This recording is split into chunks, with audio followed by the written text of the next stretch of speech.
خاوتي خواتاتي جيسبر راكم ملاح باسكو حنا اليوم رانا اون كومونس نكونوا شويه ملاح. حنا دوكم بعيد على المشاكل تاع السياسه والرشوات نبدا نحكوا لكم عليها ولي راسومبلومون ولا سونسير والحباس اكسيتيرا. ندوكم فو بارلي ان بو دو بليزير اي دو diversion, on va pas dire diversion, un peu de plaisir et de sortie.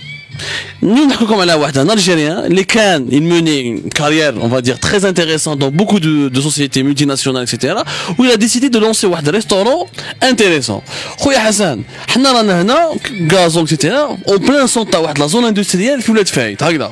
Et t'as transformé un petit coin perdu en un resto ambulant. حكينا بقى كيفاش جاتك l'idée et qu'est-ce que tu es en train de faire exactement ici? En fait, l'idée à la base, c'était suite à un voyage à l'étranger. J'ai vu le concept, c'était un homme avec sa femme, ils étaient très contents de faire ce qu'ils font. Je me suis dit, pourquoi ne pas faire ça en Algérie? Le concept, c'est quoi?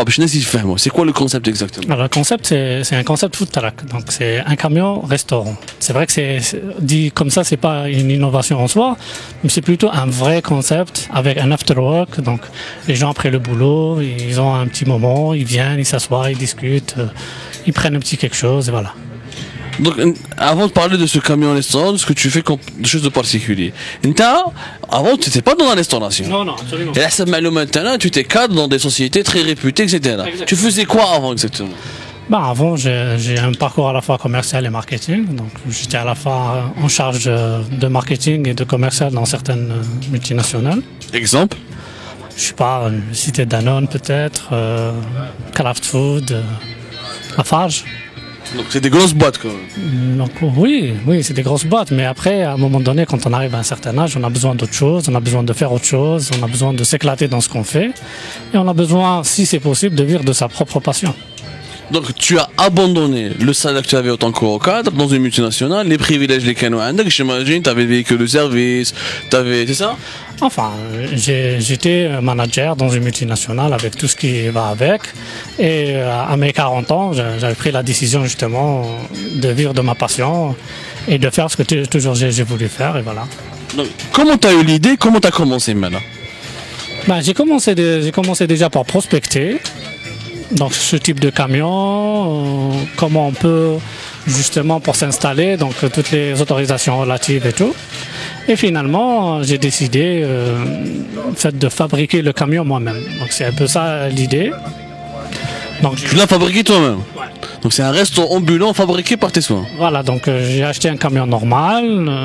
Ça a nécessité une petite étude, voir comment installer le matos, quel matériel il faut utiliser là-dedans. Et avec une petite spécificité, du moment que je suis gaucher, donc tout est fait pour les droitiers. Donc il fallait aussi faire quelque chose qui me serait plus approprié à moi-même. C'était un peu ça le challenge aussi, le défi. Et je me suis fait aider par des amis, par un ami qui est tôlé, par un ami qui est ferronnier, et voilà. Et pourquoi avoir choisi un terrain au milieu d'une zone industrielle? حنا كنقولوا en Algérie zone industrielle فيها غير وسخ فيها هكذا يعني زيدي لا روت اللي كاسي اكسيتيرا.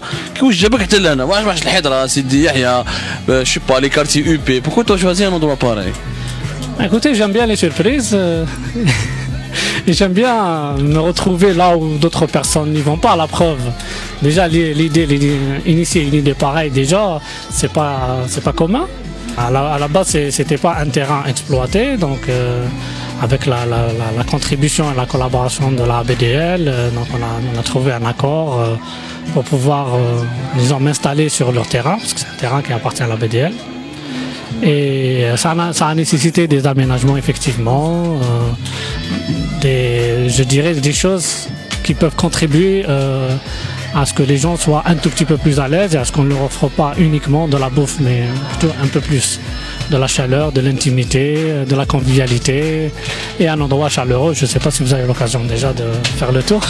On a vu des lumières, du gazon, etc. Mais donc, Hassan, quand on dit restauration, la bouffe ou là, في بلادنا en Algérie, il y a un مشكل كبير. Parce qu'à chaque fois qu'on sort bouffer ou là pour manger, on trouve toujours de la bouffe industrielle, des hamburgers, etc. Toi, qu'est-ce qui fait ta particularité? En quoi tu es différent des autres fast-food qu'on voit en Algérie et des fois on rentre dedans, on croche avec une intoxication alimentaire? C'est vrai que c'est une excellente question. Déjà, le principe n'est pas uniquement de venir manger chez nous. Le principe, c'est la qualité ou le luxe qu'on offre nous, c'est la qualité de nos convives. Donc nous, notre devise, c'est vraiment de recevoir des gens de qualité et d'offrir à tout le monde un climat